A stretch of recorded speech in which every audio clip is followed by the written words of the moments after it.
Greetings viewers, Eric the Car Guy, also known as ETCG1 when posting videos to this channel. We got a special happy birthday today and a cake from a viewer down in Cajun country. Check it out. I'll be honest, I don't have much to talk about today.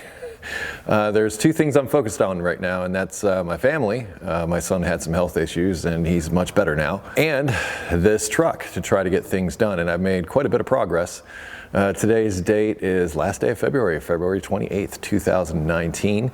And progress so far is the back of the truck is done. I've done the rear suspension drop, I've painted everything back there, I've got the parking brake cables routed, I've got the new brake lines routed, I've got the disc brake conversion done, and I've put the wheels on with the new lug nuts, and they're all shiny and pretty back there. So the back is finito.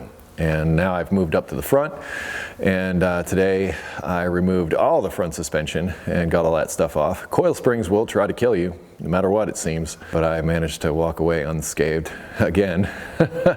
Hope my luck holds, but yeah, that's really all I'm focused on right now. And I'm really enjoying working on Dad's truck. I was a little hesitant to get started, and you know, having done a project car in the past, and well, honestly, let's face it, it wasn't well received by a lot of people.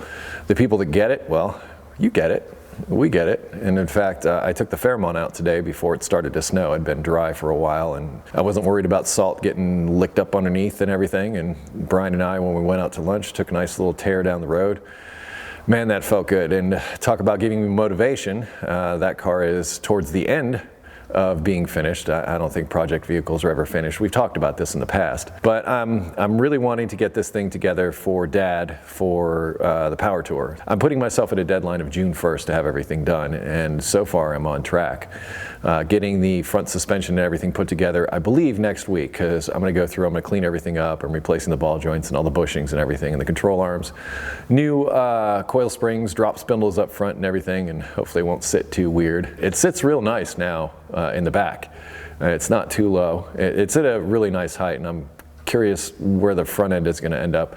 I hope it's a nice match between the two. But I am putting new coil springs up front, and so that may make it sit up just a little bit higher, not sure. But I want to get all that stuff knocked out and get the alignment done before I pull the engine and transmission. One thing I've found, and you may have commented on this already because the rear suspension drop video is out now, it's that the drive shaft was a bit too long. And I'm not exactly sure why that is, but I've gone through and I've done my testing. I put it back up on there. I was able to drive it, but there is a noise coming from the back, and I've got to deal with job one. I can't get the drive shaft out the way it is now. I even torqued everything on the ground as far as the leaf springs and all the suspension parts. Still, that drive shaft is shoving that differential back, and it's shoving the transmission forward. It's too long. So I'm going to take out about 1 3/4 inches, I think, is going to be just enough. And that will allow the suspension to articulate, the drive shaft to stay inside the transmission. But more importantly, I'll be able to service the drive shaft or take the drive shaft out when I need to take it out. And since I'm getting a new transmission and everything, I don't want to do anything to screw it up. Now that I've got everything all nailed down in the back end, I hope you notice the new U-bolts back there. Now that I've got everything nailed down in the back, I think what I'll do is I'll take the engine and transmission out together and just let the drive shaft flop out and cut it shorter when I go to put it back in. Hopefully it will fit in at that point. So that's the plan on that. Otherwise, I'm just going to keep motoring along, and I'm sorry I don't have something really topical to discuss with you, but I'm excited about this truck, and a lot of you seem to be excited about it also, so I'll share with you my progress, much in the same way I did with the Fairmont. If you have automotive questions not covered in this video, because I didn't answer a darn one, I ask that you head over to ericthecarguy.com.